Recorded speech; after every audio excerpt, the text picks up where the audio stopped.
on YouTube.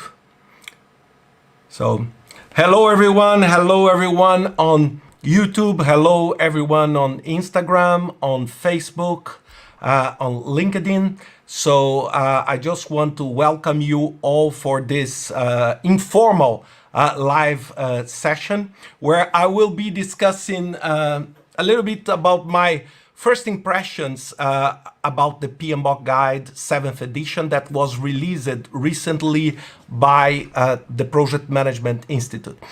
This, again, I just want to start by saying that these will be my comments and my personal comments and my first impressions. It's a quite thick document, the final edition. So I'm planning to prepare, as I did for previous versions, I'm planning to prepare a full video and quite organize it to teach people more about the guide. But today I want just to try to unlock some of the aspects of the guide. But mainly, I want to make sure that people get it right and understand what is the Pmbok Guide 7th edition. I heard so many different things and different perceptions about the guide that I became a little bit concerned. So this is why I decided to record this today. So what I would do is I will start in the next, I would say between 5 and 10 minutes, just explaining what is the guide. And then I have a lot of questions here that people send to me. I will try as much as I can to address all of them, okay? So first thing, we need to understand what are the main changes and what is the Pmbok Guide. So the Pmbok Guide is not a new document, okay? So Pmbok Guide was created in 1987 and became extremely famous and useful in the late 90s and the 2000s. And the main, I would say, the spine of the guide was what we call the knowledge areas and the process groups and the 49 process of the Pmbok 6th edition. And then when you open the 7th edition and say, where are the process? What happened? You know, and I want just to start by saying one thing. The process are there. They are not on that book, but they are available. And this is one of the key aspects of what is the new Pmbok Guide. So let's try to go back a little bit on time. If we go back to the 90s and the thousands, people were talking a lot about how do you control your work? And I always remember when I started studying for my PMP credential in 1998, for me, success in a project was delivered on time, on budget, with the quality and the scope. It doesn't matter if I'm delivering something that is pretty much useless, that do not address any benefit to the organization. The key piece of the Pmbok 7th edition is the concept, and please take a note of that. It's the concept of value. And value goes above and beyond time, cost, and delivering in conformity. What we want to deliver the right things. And not just deliver right whatever comes. And this is a big difference because in the past, you know, someone decide about doing something and someone assign you a project manager to deliver it. And you don't care about the benefit. Of course, over time, this changed because we all notice that projects are the key driver for value in any organization. If you want to drive value, you need to drive to projects. So what PMI did in this edition? PMI put a lot of value on this concept of outcome that goes above and beyond output. And what these relate to the process? PMI just decided to say, look, on the top of everything comes the Pmbok 7th edition. That works. If you go to the early pages of the PMI standard, you will see it works for all projects regardless of methodology and regardless of process. And this for me is bingo, is the key point. Because what happened in all trials of Pmbok in previous edition was to produce something that was like a refinement of the same process-based approach. So PMI decided this year to say, look, on the Pmbok 7th edition, we need to look and we need to think about principles. And principles go above and beyond that. So what I want you all to think with me, think in an umbrella. This umbrella is the Pmbok 7th edition. Down this umbrella, there is one person that is covered by that umbrella, that is Prince 2 methodology. There's another person on this umbrella that is the Pmbok 6th edition. Yes. So the first thing you need to understand, and this is how I read, Pmbok 7th edition does not eliminate the concepts of the 6th edition. So you can use all the 49 process as your delivery method because they are fully compatible with the Pmbok 7th edition. And this is one of the key aspects of the guide. You can use also down this umbrella, you can use Scrum, Kanban, Discipline Agile, Scale Agile, whatever you want as a method, and hybrid method. So the Pmbok tried this time to move up and saying, look, what are the set of principles that it doesn't matter if you are on using the Spotify model or if you are using agile methods or a predictive or a waterfall method, it doesn't matter. These are the principles that will overarch your decision. Then comes to the second point. So I said about the value and I said about this principle. When you see the PDF that PMI made available, and when you saw, I would say, the printed version, you see something that looks like a book, but it's not one book. Pay attention, it's two books. It's just bundled in one volume, but it's two books. First one, it's called the Project Management Standards. And this is the ANSI norm in the US. And this is the standard that covers all the 12 principles. I will go and explain a little bit about them in a couple of minutes. The second piece is the Pmbok guide. So if you want to be more analytical, the Pmbok guide has no principle. The PMI Standards for Project Management has 12 principles. The Pmbok guide is the answer that the Project Management Institute gave to fulfill that standard. And it covers what is called the 8 performance domains.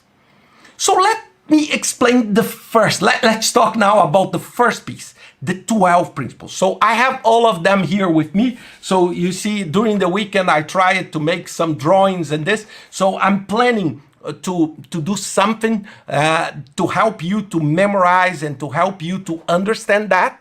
But what is critically important for you to understand here? These 12, some of them are a little bit more tricky, but most of them, I need to be honest with you, you learned it when you were 5 years old. You learned it at home. So let me go through them. So to see which kind of behavior is expected from you as a project manager, as a scrum master, as a team member, as someone that aims to connect one idea into reality. So the first one, it's called stewardship.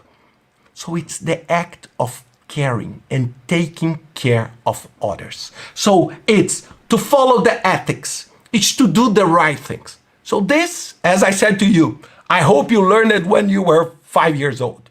The second one is all about team, because it's impossible for you to work alone. So it's how you can create a team that collaborate, that people collaborate among themselves to create something.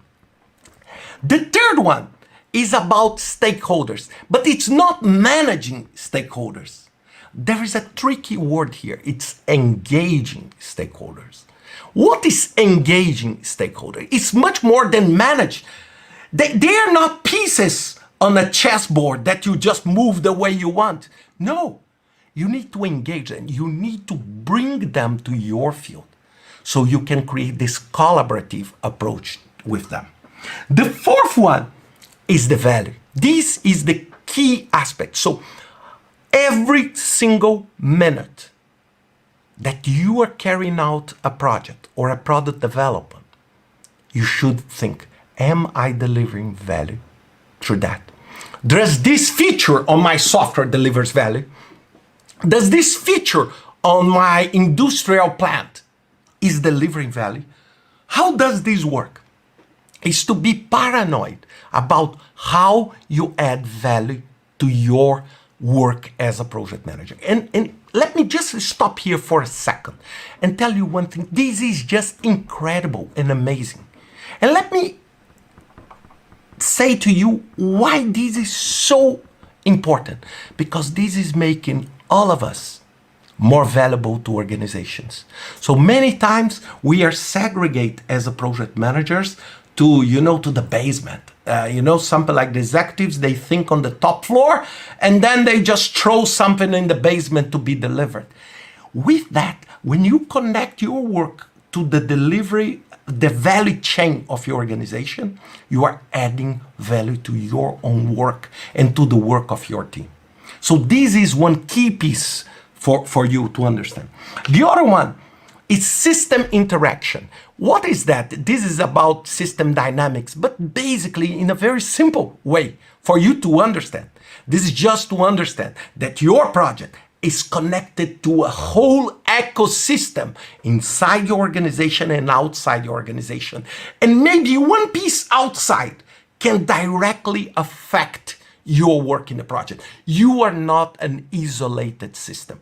I remember when I was trying to understand project management in the 90s, I was always thinking as a scuba diver. You do a plan, you put a scuba and you dive, and during that 40 minutes, you are in an isolated system. This does not exist anymore. There is no way you can avoid the interactions and the impact of the environment on your work. The other one, leadership. This one I don't need even to spend time. So you need to demonstrate leadership behaviors. Tailor based on context. It's something that you need to understand that every single process can and should be tailored. So you can mix Agile with Scrum, with Kanban, with whatever, take some pieces of Spotify model, mix everything with the Pmbok and create your XYZ process. You can tailor based on the way your company operates and the way you work. Next one, build quality. And quality means understand the requirements and understand the needs. As I said many times, quality is not something like who has more quality, a basic car or a top luxurious car. It depends. It depends on what is your intention with the car. Because if you need the car to go in a farm and to carry, equipment in the farm, maybe a more simple car could be far more valuable for you to deliver the results you want on that specific place. Another one, navigate complexity. This word is a very buzzword, complexity, but you need to understand what is called the VUCA environment, the volatility, the urgency and unpredictability, the complexity, everything. You need to understand all these aspects together and you need to navigate these aspects. Optimize risk response, embrace adaptability and resilience, and enable change. And I love this last one, enable change. And this is a big change. It's not managing change. It's enabling change. So these 12 that I wrote here, these 12 principles, I'm still memorizing all of them.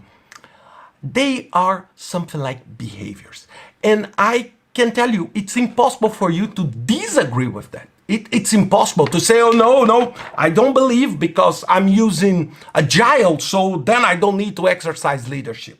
Or I'm using Kanban, then I don't need to focus on value. Or I'm using the Pmbok, so I'm not able to tailor.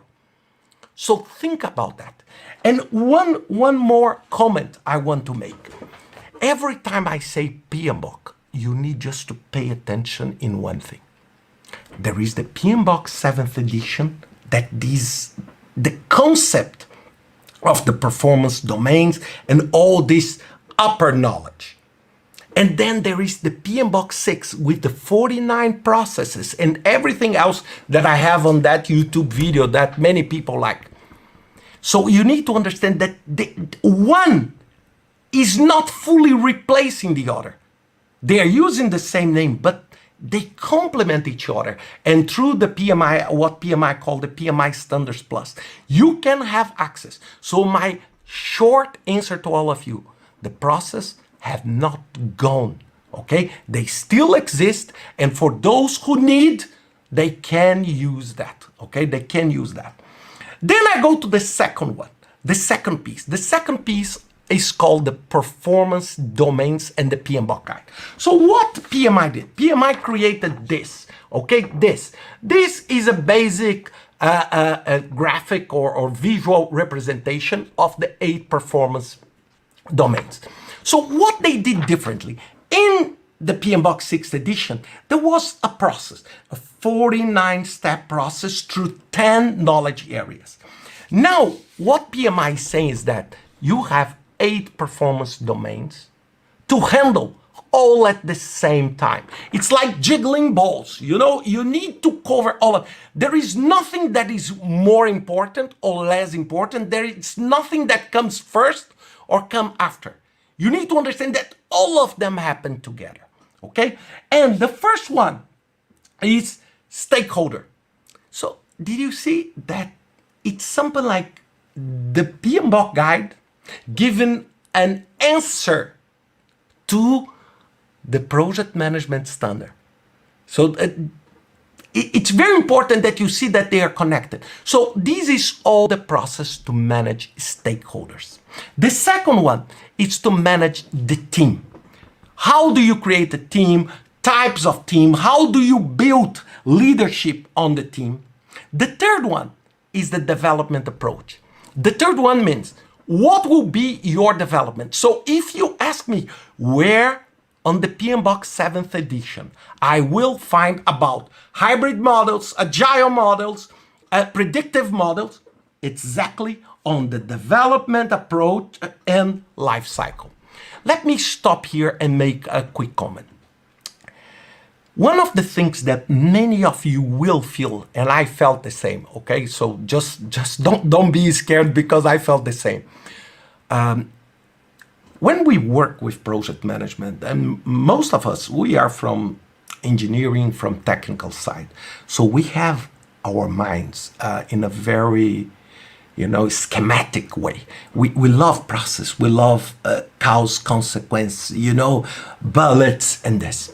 So you will see that the Pmbok 7th edition is far more open.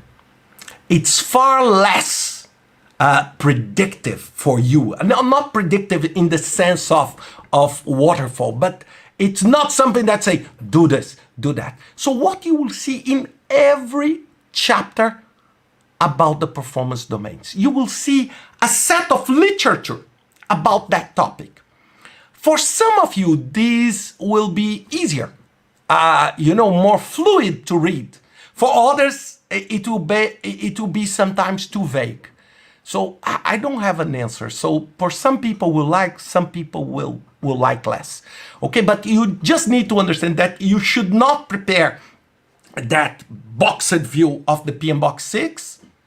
And for some of you, this may be good. For some of you, this may not be good, okay? So this development approach. So this is one performance domain. Did you see the difference? If we go back to the Pmbok 6, PMI tried to put the agile and everything there. But in many ways, people still struggle to see the concept of agile on the 49 process. No matter how many times people explain, some people will not get that. So with the concept of the principles on the standard and the 8 performance domains, PMI unlocked this. So now on the development approach and life cycle, you can decide on hybrid approach or even an approach that does not exist today. The next one is planning. And after that, the project work. The planning and the project work is exactly how is your strategy to plan. Will you use sprints? Will you use a WBS? What will be the tool for you to plan, to budget, to organize the team, to plan resources? And then the work, it's how the work will be done. And after that, you manage the delivery. For example, how do you plan to deliver the value you are proposing? Because you are focused on value if we go back to the principles. After that, measurements, and finally, uncertainty. Measurements because you need to report, you need to track, and uncertainty because you need to embrace change. Do you remember the last principle? You need to embrace change. So basically, in a nutshell, you have the standard with 12 principles that are much more like your and your team behavior towards the project. And the second one is the answer. And this collects all your approach. This is why the Pmbok is less thick than the 6th edition, because it does not go and telling you, oh, you should or you must do this or you must do that. So it's a more open way of presenting. After that, there is a chapter about tailoring, talking exactly about how you can tailor your approach, and some artifacts. So something that you use for delivering all the approach. So I try just to explain this. Of course, folks, I can talk here for hours, but I want really to answer quickly some of the questions I received, okay? So let me go through the questions. Some of them are quite funny. So is PMI giving up on the process-based approach? The answer, in my view, is no. PMI is not giving up. PMI created a standard that goes on the top, and all the process-based approach are one of the ways you can deliver your project. One important point, I'm not talking on behalf of PMI here, okay? I'm talking on behalf of myself. This is very important. The second one, I received so many questions about the PMP, so I will try to address some of them. I'm studying for the PMP. Should I study using the 6th or the 7th edition? Oh, this is a tricky question with a tricky answer. The answer is you should study both and none. And I know this is the answer people hate most. First, there is nothing new on the Pmbok 7 that has not been asked on the PMP exam this year. There is nothing. There is nothing. If you go to the PMP, all the description of the PMP, it's already on the Pmbok. So the Pmbok 7th edition will only make easier for you to study because it's more organized. First. Second, the inputs, tools and techniques and outputs are not, because PMI changed, it's not required anymore on the exam. And then I know that some of you may feel relieved and say, oh God, thanks God, I will never study this again. And this is why you are wrong, because you need to understand that. Because if you understand the process, if you understand the underlying principles of the Pmbok 6th and 7th edition, you will be far more prepared for the exam. And this is why I do everything I can to share with you. You will be a better project manager and will deliver better projects. This is what really matters here. So if I were you, I would take a look on both of them. And these are not adding content to your study. It's just a different approach of saying, of showing what you should study, okay? Will you make a Pmbok Guide 7th edition process flow? The answer is no, because there is no Pmbok Guide 7th edition process flow. The word process flow does not exist anymore in the Pmbok 7th edition. But yes, I'm trying, working hard here to think about a visual representation on something that I can share. All this quick knowledge I shared with you in this 10 minutes, and I will make it available on YouTube for everybody to watch, okay? Are the 8 performance domains a replacement of the knowledge area? No.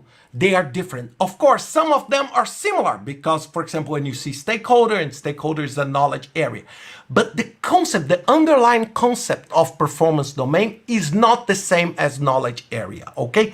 They can be sometimes a little bit similar, but they have a different approach because they are not covering one specific topic. For example, when you talk about uncertainty, you are talking about time, you're talking about quality, you're talking about risk, you're talking about everything. So it's a different way and a different approach through your projects.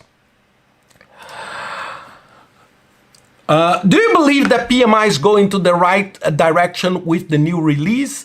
My opinion is definitely yes.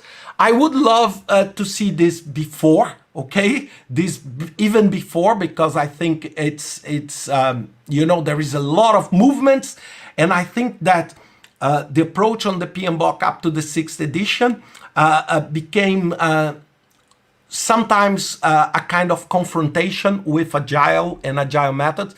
And people know that, of course, I love PMI, I love the Pmbok, but I love everything that works when I need to deliver a project, okay? So I think PMI is going on the right direction. I think there is absolutely nothing I saw on the guide that I would say, no, this does not work whatsoever. I really like the principle-based approach. For example, during my time leading Brightline, we did the 10 Brightline guiding principles, and I love the concept of the principle-based approach. And many people, just adding one note here, many people say Pmbok is copying Prince2 because Prince2 has the 7 Prince2 principles. Come on, okay? This makes no sense. The principles of the Prince2 are delivery-based principles.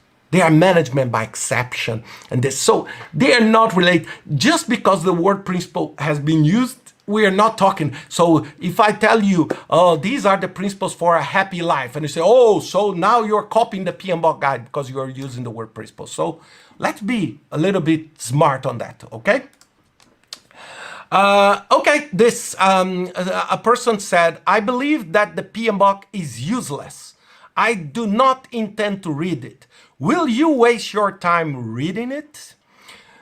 Well, I respect your position, but I don't think you are making a smart decision. And let me explain you why.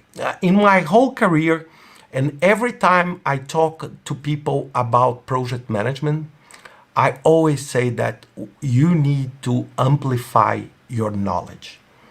And when you say that something is useless, even without reading it, it means that you already have a bias. So, for example, if you, the person who wrote this, were applying for a job to work with me, you will have a hard time to be hired, because I want people that have a holistic approach. This is why I have the IPMA A credential. I have Safe Scale Agile Consultant, okay, credential. That is the highest one for Scale Agile.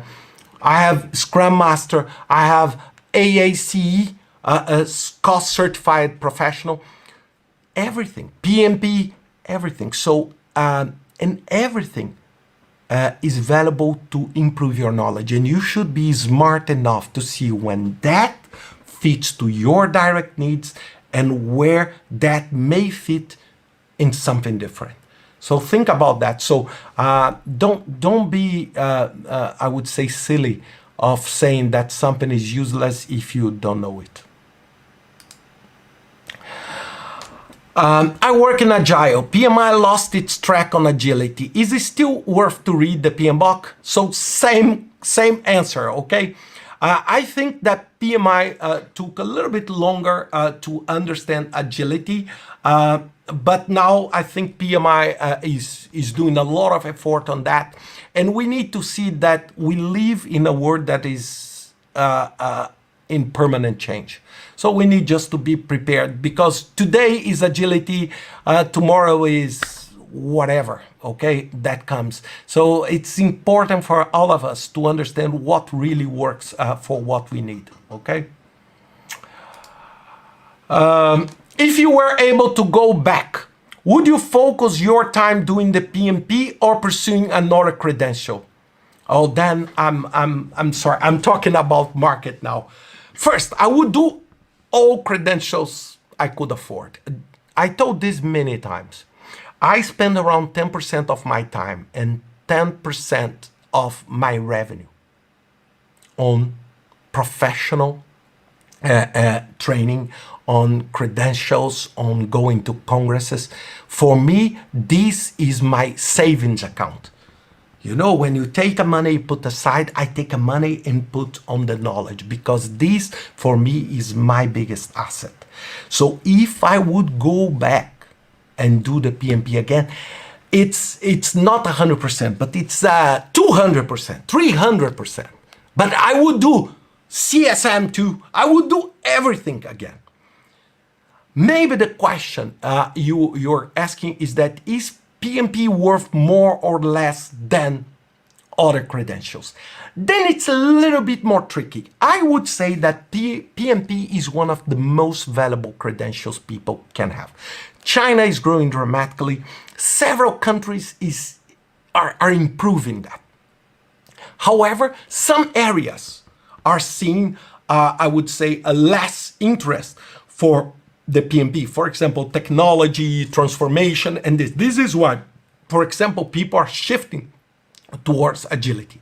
But if I am 24, 25, and I'm looking for a credential, I would go straight to the PMP or CAPM and to one in Agile. Okay, that's for sure. These two, because then I have the two roads ready for that. And with the new PMP, I would do that. One important thing, based on what I'm saying, people may think that this is a sponsored video. This is not a sponsored video, okay? I'm alone in my home talking on behalf of myself. PMI is not supporting this. PMI is not even aware of that. But I'm just being ultra honest with you, okay? Ultra honest. I would do that. Why? Because it is still extremely popular. Extremely popular if you want to find a job, if you want to get an employment. Do you believe the PMP is still worth? So I already answered that. Yes, I believe, and I like it very much, this new approach, these changes on the Pmbok and the changes on the PMP exam. My personal view. I saw the concept of value being present in the 12 principle and as one of the 8 performance domain. Are they the same?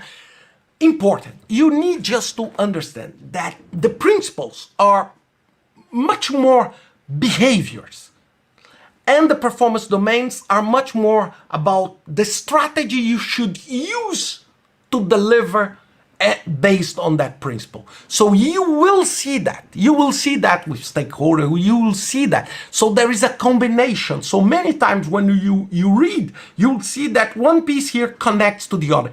It's not required. It's not that, Ricardo, I need to connect each of the 12 with each of the 8. It doesn't work this way anymore. Okay? It doesn't work this way anymore. Everything is interconnected. Deliver on time and on budget became irrelevant for PMI. There is a missing do here. Yeah, that's a super cool. I would say it's not irrelevant, but it's not everything. What is important for you now is to deliver on time, on budget, the right thing. Okay? It's not on time and on budget something that will not contribute to your organization to move to the future. I want just to give you an example that is super interesting from my time at the UN. When you are building a maternity clinic or when you are building a school, one of the key aspects we need to think, it's not about how many bricks do we need, how many trucks of cement do we need.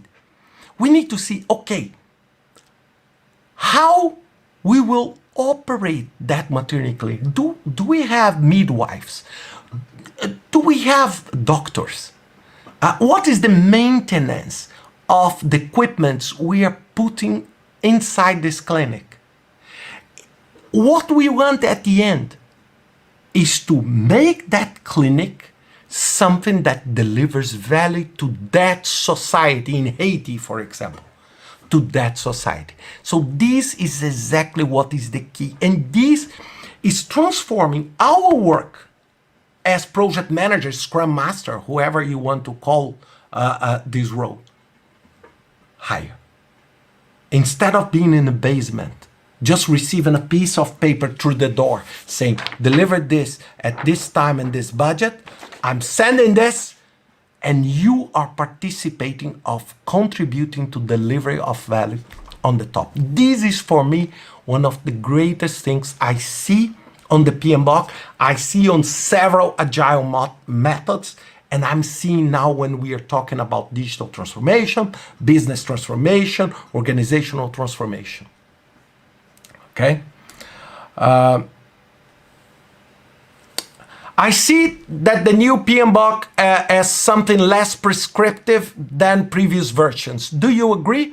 Yes, I agree fully. If you take a look mainly on the Pmbok side, that is the other part of that PDF, you will see that it's far less prescriptive. It's trying to cover different topics. For example, when we are talking about, for example, stakeholder, it talks about the way you engage stakeholders and everything. So it's a very interesting, but you should never expect that systematic. 4.1.3.2, it's a tool and technique of integration, whatever. It's not like that anymore, okay? So you should be mindful. For some people, this would be a challenge. For some people, to be easier.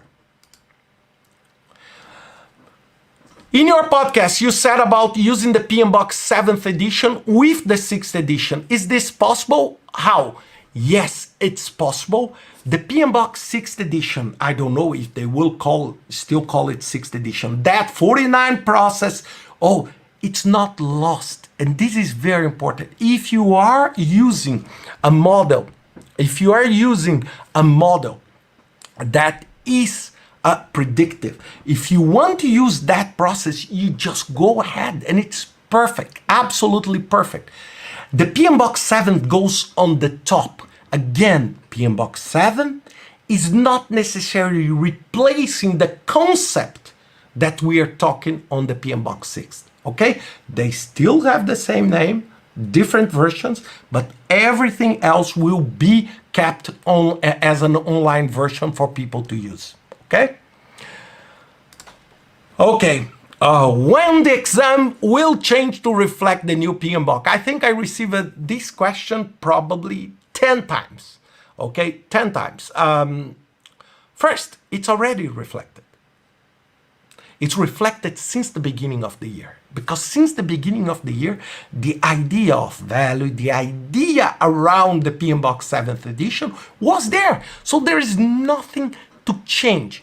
If for any reason PMI goes on process, talks on risk or risk analysis or something like that, then you have the knowledge on the 6th to fulfill it.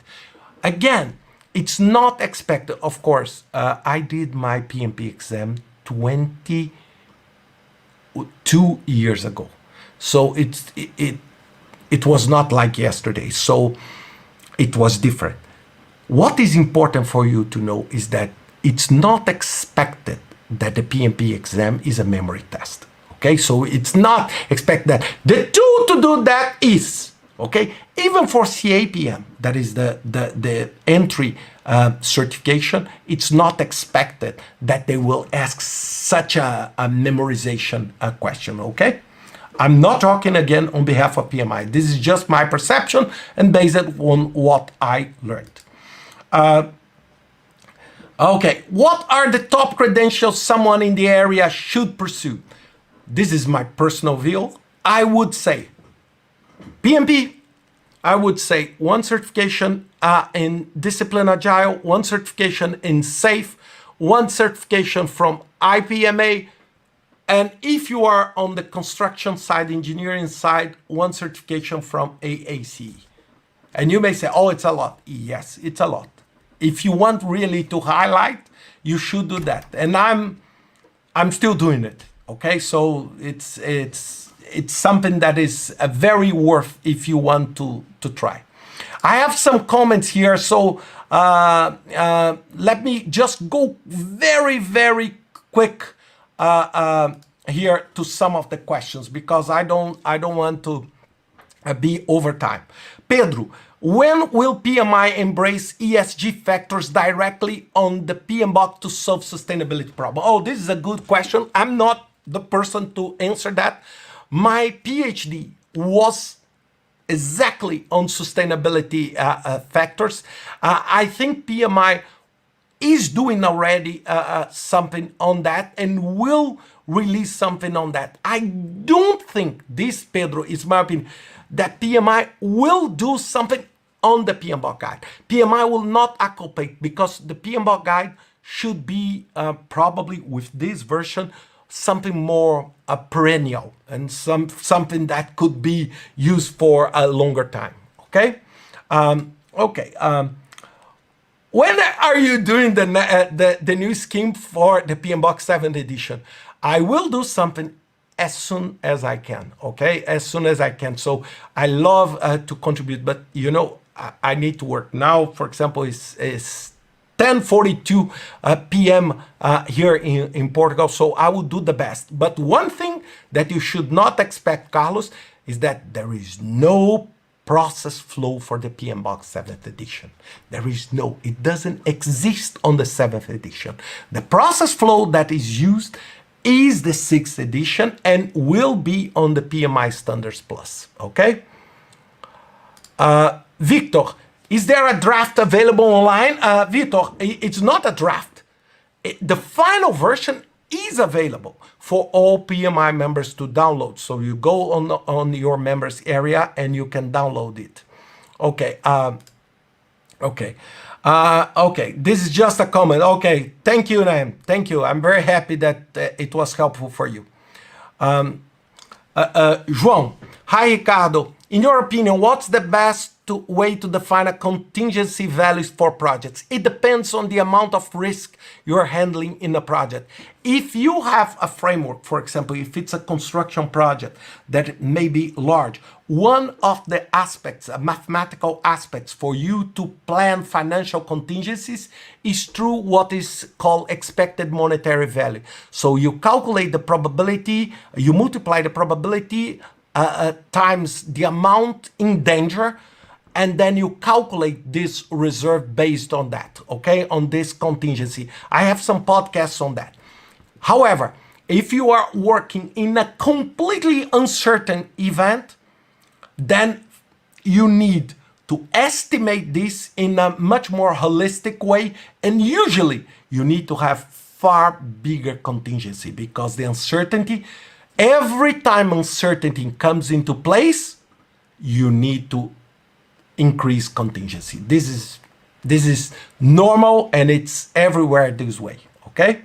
Let me see if I have, look, I'm receiving so many questions, so I will try here the best I can. Oh, people thanking, okay, project owner, okay. Okay, Rami, having a project sponsor, project owner, and a project manager, the sponsor and owner are the ones who pre-lease the main delivery. Pmbok needs to be studied by the sponsor and owners. Oh, absolutely, Rami. For me, again, please take a note on that. For me, project management is a life skill. It's like math. You can use in different ways. You can be a lawyer and use and apply project management. Project management for me is nothing more than applied common sense. When I take this and I read saying that you need to create a collaborative project team environment, this is logic, right? This is absolutely logic. Without that, you cannot. And the sponsors, owners, stakeholders, they need to understand that. You all need to speak the same language, okay?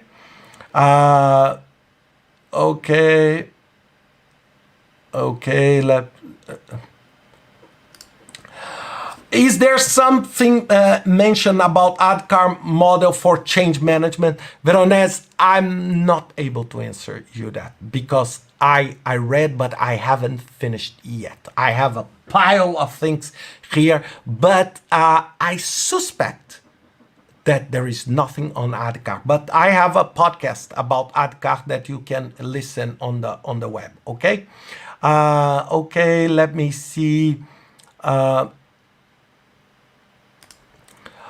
Leandro, iterative and incremental is the same as old rolling wave planning, but even the old concept people didn't do rolling planning. Do you think missing mindset change on Pmbok? Leandro, this is a really nice question, because for me, what we are hearing on Agile and everything, it's pure and simple rolling wave planning. So you plan better what you know, and you interact. But I need to be careful with what I say because I don't want to be offensive. But you know, there is a book that I read many years ago called 48 Laws of Power. Is that you need always to create something something new that people will believe, to create a legion of fans. So, and unfortunately, many consultants are like that. You know, they love to sell you a crystal ball that will solve all your problems. If it's called Agile, Bagile, Tragile, or Pmbok, or Swabok, or whatever, it's always like that. And many times we fall into this trap. And don't do that. Don't do that. Just be mindful. So everything, look, you plan what you can. What you cannot, you create contingencies and go ahead and be prepared. And one of the principles I like most, and I talk every single day with my daughters, it's embrace adaptability and resilience. Adaptability. Because if you are able to adapt, it doesn't matter how the process will look in the future. You will be capable of adapting yourself, okay? This is very, very important, okay? Mohammed, waiting for the amazing new version of What Matters series. Mohammed, thank you very much, but there is no new version of What Matters. This was a one-shot project I did mainly for my daughters and young professionals. So maybe in the future I will do something like that, but this is not my business, so you should not expect a new one. But you should expect a new video when I talk a little bit more about the Pmbok guide. Okay, Juan, in your opinion, when is the right time for a student to learn about the Pmbok? For me, there is a lot of initiatives to young generations. For me, everybody that is 14, 15 years old should start learning concepts of project management. And when I say project management, I know that people that work with Agile, they hate the word project. So when I say project here, I'm saying every type of project, including those using Agile, okay? This is the word. If you want to use this as product, okay, just use it. But what is important is that at the age of 14, 15, you need to understand, because you need to internalize. For me, for example, project management is something so internalized, the behavior, adapt, and handling this, that is natural for me. That is simple, natural. I don't think it's not something that I'm forced to. When I read this, okay, during the review of the guide, the draft, I said, okay, this This is pretty obvious. This is pretty obvious. What I want is just to understand the details of that. But if you follow these 12 principles, it will be quite hard for you to be unsuccessful. So think about that. So for me, if you ask me to talk about your kids, I suggest that they start learning the Pmbok and project management when they are 14, 15, 16 years old. Okay? Okay. Can Scrum methodology be a way to mitigate the project and environment volatility? I don't think so. Okay, I don't think they mitigate, but they handle volatility, because what is the root of Scrum and Agile methods is that you don't have a fixed, firm, closed and boxed scope for your project. So with that, the volatility you embrace. And this is why the Scrum method is more, I would say, capable, and it's more fluid to answer the volatility. Okay, it's to answer.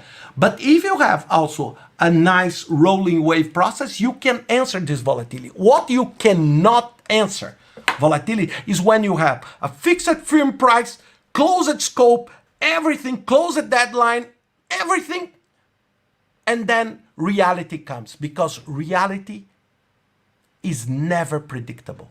It's never ever. Let's just go back 1.5 years ago.